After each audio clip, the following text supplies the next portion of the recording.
क्योंकि आप लोहे की जंजीर से बांधो या सोने की जंजीर से बांधो, जंजीर जंजीर है। पुण्य और पाप दोनों एक ही सिक्के के परिवेश हैं। पुण्य लेने से भी आपको जन्म लेना ही पड़ेगा ना, पुण्य करने से भी, ऐसा नहीं कि जन्म छूट जाएगा आपको। तो क्योंकि हर व्यक्ति के पास पूरा अकाउंट है, पुण्य भी है पाप भी है, पूरा पैकेज है। तो ऐसा नहीं कि जो आएगा पूरा मसीहा आ रहा है आपके उद्धार के लिए। मसीहा आ भी सकता है, ये तद दुर्लभ ही धर्म। ऐसे बहुत ही विरला लोग हैं जो बहुत समय के बाद योग पृष्ठ होते हैं, वो वैष्णव परिवार में जन्मते हैं। भगवत गीता बता रही है, नहीं तो सोचिनाम श्रीमताम गेहे योग पृष्ठ भी जाते। अच्छे धनाढ़ी परिवार में या ब्राह्मण परिवार में जन्म लेते हैं जो कुछ समय तक योग अभ्यास करके भ्रष्ट होकर गिरते हैं।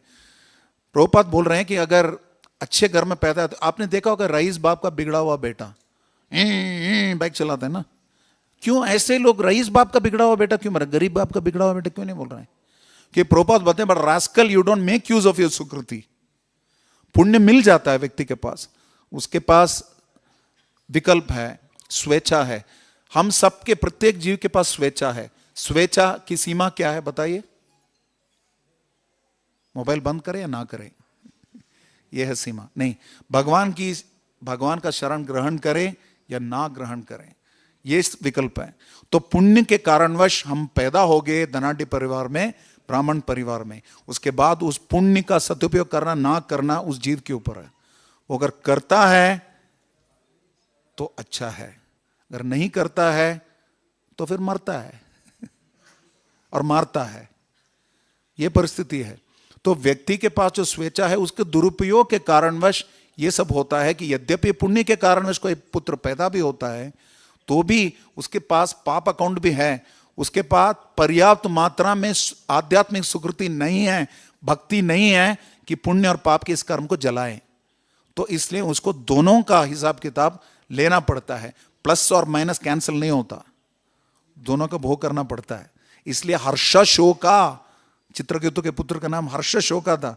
जो पुत्र तुम्हें हर्ष देगा वही आगे तुम्हें शोक भी देगा। इसकी बात क्या कर रहे हैं? रथ यात्रा पे आज जाएंगे, प्रभुपाद बता रहे हैं कि रथारूढ़ो गच्छन् पथि मिलित भूदेव पटले श्रुति प्रादुर्भावं प्रतिपदम् उपाकर्ण्य सदया दया सिंधुर बंधु सकल जगताम सिंधु सुतया। परम भगवान जगन्नाथ जी को रथ के ऊपर देखेंगे तो समस्त पापों का हरण हो जाता है। हरम सर्व पापम विततिम अपराम यादव पते। फिर भी व्यक्ति क्या उसके बाद शुद्ध भक्त होकर लौटते हैं पुरी से या कहीं से भी?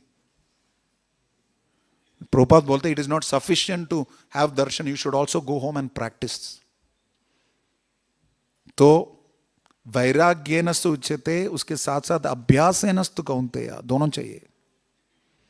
वो नहीं होता तो दिक्कत होती है।